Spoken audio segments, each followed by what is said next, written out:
jalqabaanii qonxalii Abbaawo obbo Abdii Raggaasaa ka waggaa 2 hidha jiranii fi hidhaa kiikamummaa murtiitti murtaa'ee ture hagammaa hidhaa hin baane jedha bukatoon isaa obbo Tuulii Baay'isaa irraa obbo Abdiin gadhiifamee jechuun miidiyaa hawaasaa irratti namoonni haasaa turan ta'ullee dhugaa hin taane himan. Obbo Abdiin ergama murtiitti gadhiifamee qaamolee nageenyaan butame maatiif bukatoon quba hin qabne himu. Waggaa 2 guutuu bukaatoo kan duukaa dhaabbachaa jiranidha. Namoonni muraasni gara fuulduraa gara jalqabarraa wajjin turre booda namni dhufee waggaa 2 kanatti wajjin ture gaafa bilisa ta'uu maaliif wajjimaan ture booda garuu bakka beekamnetti dhaniinaan dhiisnee argaan turre garuu dabalanii dinqaa'inoo ganama bakkatti dhaniitii fuudhanii bahuu isaanii qofa dhaga'eera. Iddoo garagalaan kana fuudhanii ba'anii jechuun dhaga'e. Inni dhugaa ta'uusaa mirkaneef. Achi bahuu isaanii dhaga'eera. Baasanii agarsiisanii iddoo biraa geessanii garuu as hin bareedu. Tole ofii kominikeeshiniin isaan waliin qabdan kan adda cite erga adda cite hagam ta'a jechuudha. Odabajji 17 bilisa ba'an isaanii gaafasuma manee hidhaa gadhiisee achuma balbala irraa fudhatanii badanii erga gaafa sanaatti qaamaa waliin argine namni tokko yaalabdii wajjin maatiin itoo hin argine abukaata waliin argine filatamiin waliin argine. Hoogganaan sabquunnamtii Abbaawo obbo Lammii Gammachuu obbo Abdiin akka gadi hin dhiifamne mirkaneeffachuu BBC'tti hime.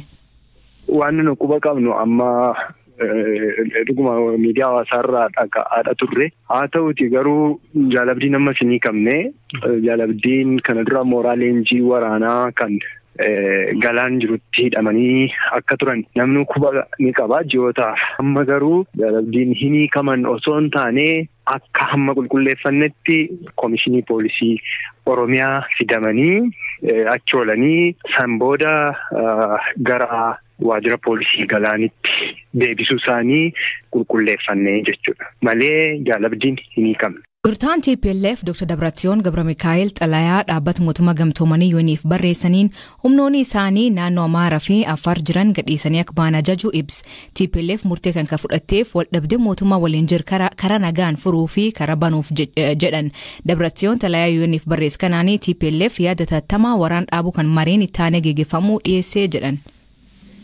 Gareewwan waraana Tigraay daangaawwan Tigraayin ala jiran gara daangaatti akka deebi'an ammuma hojiirra akka oolu ajajeeraa jedhan Dr. Dabratsiyoon TPLF murtee kana akka fudhateefis waldhabdee mootummaa waliin jiru karaa nagaan furuuf karaa saaquufi jedhan. Dabratsiyoon xalayaa UN'if barreessan kanaan TPLF yaada tattamaan waraana dhaabuu kan mariin itti aanee gaggeeffamu dhiyeesseeraa jedhan. Hawaasni addunyaa sagalee guutuun akka naannolee ollaa keessaa baanuuf nu gaafachuu isaa dhageenyeerraa ka jedhan dursaan TPLF mootummaan Itoophiyaas gaaffii wal fakkaatu dhiyeessuu himu. Uummanni Tigraay beelaa fi haleellaa diroonii dabalatee rakkoo hamaa hin dubbatamne keessa jiraachuu xalayaa isaanii kanaan ibsaniiru. Dabratsiyoon hojjennoon finciltoota TPLF kun kan dhaga'ame torbanoota muraasa darban keessa bakkeewwan baatii adoolessaas naannolee Amaaraa fi Affaar keessa finciltootaan qabamanii turan humnoonni mootummaa federaalaa harkatti deebifachuu hordofeeti. Haa ta'u malee humnoonni keenya ammallee cimoof kan hin mo'atamnedha kan jedhan Dabratsiyoon waraanaan mo'atamuu waakkataniiru. Mootummaan Itoophiyaa marii biyyaalessaa hunda hammat geegessuu fi komishinii hojii kanaa olaantummaan hojjetu hundeessuuf murtee paarlamaa isaa dhumaa eeguutti jira. Qaamolee marii kanaatti akka hirmaatan fedhuu fi yoom akka geeggeeffamu mootummaan Itoophiyaa if gochuu baatullee dubbiin kun dubbii ijoo ta'ee jira. Ogeeyyiin BBC'n dubbisee mariin kun bu'aa barbaadamaa akka fidu warri hidhataniilleen hirmaachuu qabu jedha. Haal duree marii kanaaf mijata ta'an biroon akka qophaa'an qabu himan. Galaana Balaayee gabaas qaba.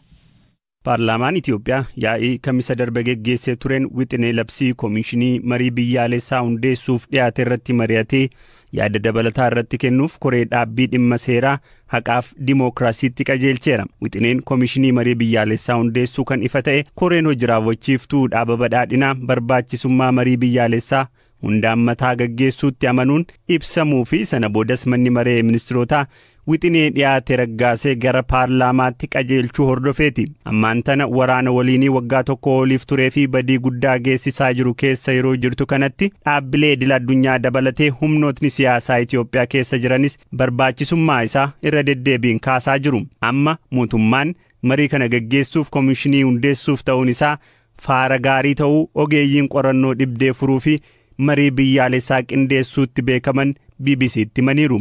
Londanitti siyaasa walitti bu'insaa qorachaa akka jiruu fi wal dhibdee furuu fi nagaa ijaaruu irratti hojjechaa akka ture dargaggoo Barakat Dirribaa mariin kun barfateera jechuun waraanni waliinii hammaataan amma jiru mariin furamuu ka danda'u akka ture hima. Mariin biyyaalessaa hunda ammataa fi hirmaachisaa ta'e gaggeeffamuu dhabuun uummata gidduutti wal qoodinsa uumeera. Walitti bu'insi hedduun keessa jirus kana gochuu dhabuurraa madda. Barbaachisummaa isaarraa gaaffiin hin jiru. Inumaayyuu ni barfate.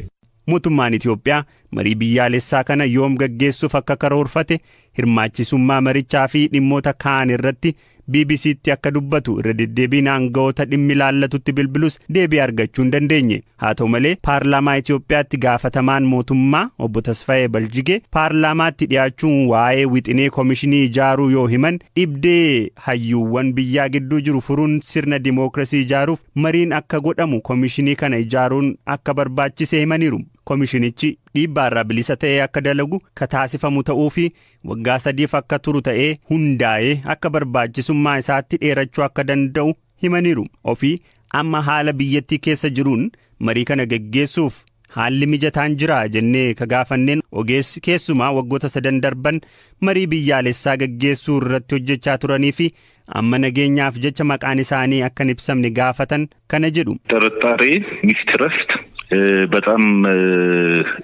ዶሚኔት አድርጓል። amma siyaasa Itoophiyaa shakkiin dhuunfateera. Kanaaf jalqaba amantaa uummataa uumuun barbaachisa. Sana gochuuf warra hidhaman hiikuun dhaabbilee paarlaamaan shororkeessota jedhaman labsiisan irraa haquun gara mariitti dhufuun mariin biyyaalessaa eegaluun dura waraana dhaabuun ni barbaachisa. Haala waraannii fi shakkiin jiru keessatti marii biyyaalessaa gochuun hin danda'amu. Amma gama paartii biyya bulchuun wanti abdii ta'u xiqqoon kan mul'atu jira. Marii isaanii bakka adda addaa osoo hin dhagahin hin haftu sanirraa mootummaan murannoo qabaachaa akka jiru wanti akeeku jira. Dargaggoo Barakat gama isaan marii biyyaalessaa hundammataa gaggeessuuf ammaan tana haal dureewwan barbaachisan jedhan keessaa dhukaasa dhaabuu fi namoota siyaasaa hiikuun keessatti argama. Mariin biyyaalessaa qaamolee siyaasaa hunda walitti fiduutu irra jiraata. Isa dura garuu akka amantaa kootti marii biyyaalessaa hundammataa hirmaachisaa fi bu'aa qabeessa gochuudhaaf amma haalli jiru mijataa miti. Haala mijataa uumuudhaaf immoo waraanni deemaa jiru wal qabatee dhukaasni dhaabbachuutu irra jira.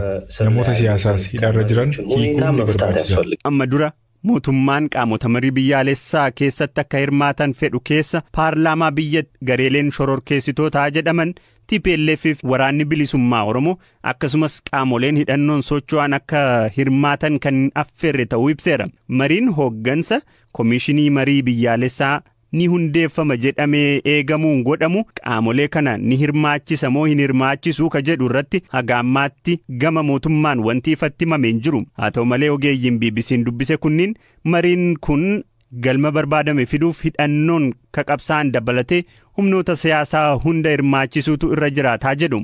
Maddi oduu Tarkii Aanaa Duuluu deetaa ministeera haajaa alaa Itoophiyaa Ambaasaadder Redwaan Huseen kadhiyoo yaa'ii Tarkiif Afrikaa irratti hirmaachuuf Istaanbul turan waliin dhimma marii biyyaalessaa irratti gaaffiif deebii taasisee ture. Ambaasaadder Redwaan mariin kun heera biyyaa wayyeessuurraa hanga riifarandamii hiree heegaree murteessuutti imaluuf hiree akka uumu himaniiru. Haa ta'u malee TPLF qaama marii kanaa ni ta'a yaada jedhu yoo deebisan kana irratti deebii kennuun ni ulfaataa jedhan. Gareen kun qaama uummata Tigraay bakka bu'u isa tokkicha miti jedhanii yoo gareen kun waraana isaa hiikee hooggantoota yakkaan barbaadaman dabarsee kenne hireen keessatti hirmaachuu jiraachuu akka malu ibsan. Ogeessi dhimma marii biyyaalessaa irratti hojjechaa turanii fi eenyummaan isaanii akka dhoksinuuf gaafatan kun qaamoleen gareen affeeramanii kaan keessaa hambifamuun bu'aa eegamu hin fiduu jedhu. Qaamni hunduu yoo dhufan gaariidha. Haa ta'u malee warra hidhannoon qabsaan osoo hin hirmaachisin warra as Finfinnee jiran qofa yookaan kan boordii filannoon galmaanii fi qaamolee kaan waammatee kan guutu yoo ta'e achumaan lafa dheetu ta'a. Sababni isaas rakkoo amma biyya keessa jirtuuf tokko kan hiree qabu warra hidhannoon qabsaa'udha. Godin kan baate xambarroo magaal duramee keessatti daktaroonni xannachi kiiloogiraamii 20 dubartii ulfoo keessa baasuu himan. Haadhi ijoollee ja'aatuun ji'ootaaf dhukkubsachuu himti. Xannachi gadaamessa keessatti ba'e kuniin hedduu miidhuu BBC'tti himti. Tageessach Dessaleeny opereeshinii kanaan daa'imisii fi gadaamessa dhabdee garuu dhukkubbiin duraan turte amma hin jirtu jetti. Baay'ee rakkisaa ture. Dubbachuuf iyyuu ni cima. Ciisuus socho'uus hin danda'uun ture. Bakkan taa'ee lama ta'anii na kaasu ture. Namuun mura. Na dhukkubas ture. baay'isee rakkisaa ture. Erga operaasiyooniitiin booda immoo dhukkubbiin tokkollee hin jiru nagaadhaan rafeen ka'a. Amma bakka baqaqsanii wal'aanan qofa wanti xiqqoon jira malee keessa wanta akka hin jiru. Amma of danda'een socho'a. Ogeessi wal'aansa gadaamessaa Dr. Abinet Adanee kooppareeshinii kan tolche dhibee kan irraa of ittisuuf dubartoonni waggaa keessaa yookiin jijaatti ilaalamuu qaban jedha.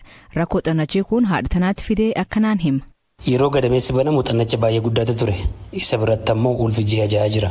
Xannachi gadameessaa carraa inni gara kaansariitti jijjiiramu olaanaa waan ta'eef ijoollee ja'a waan qabduuf isheef maatii ishee amansiifnee keessaa baafne. Xannachi sun ammoo guddina ulfaa irratti dhiibbaa taasiseera. Xannachi kun waan ishee dhiibeeruuf haati kun 7 ja'a hin rafne. Ulfis akka hin guddanne ukkaamsee qabee ture. Ulfichi mataan isaayyuu giraamaa 650 ni ta'a. Sadarkaa hospitaala keenyaatti wanti akkasii hin baramne. Du'uu isheerra kan jedhu yaadneeti tarkaanfii kana fudhanne. Adeemsi wal'aansa kanaa sa'aatii 8:10 hanga 11 ture. Walumaa galatti gara sa'aatii 3 fudhateera. Jalqaba marrummaan isheeyyuu hin mul'atu ture gara duubaatti siqe. Yeroo bannutti wal qabatee ture. Dura xannacha baasnee deebinee gara gadameessaatti deebine. Isaan booda wanta jiru mara baafne. Yeroo baay'ee xannachawwan hormoonii akkasii ni mudatu garuu namoonni yeroo baay'ee of hin ilaalchisan. Kanaaf ji'a ja'aan yookaan waggaatti illee taanaan dubartoonni deemanii of ilaalchisuu qabu. Osoo kan fiixee gadameessaa ta'e ni beekama ture.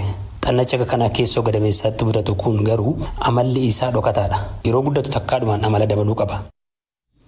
Dhaggeeffattootni sagantaan irraa ganuma nu waliin turuu keessaniif ulfaadha isiniin jenna. Oduu dabalata Facebook keen BBC Afaan Oromoo irraa laala kaallee website keen BBC News Afaan Oromoo irra dubbisa. Mammaansi galgal kana jarjaraan Reeyinorat jedhan. Hiikaan isa maani comment keessan nu beeksisa. Sagantaa kan qophees Galaana Balaay gam teknikaatiin Oscar Bunga keessaniif dhiyees aan asli galgalooti agborisaatti akkana nagawa akee bulaa oraa bulaa deebana.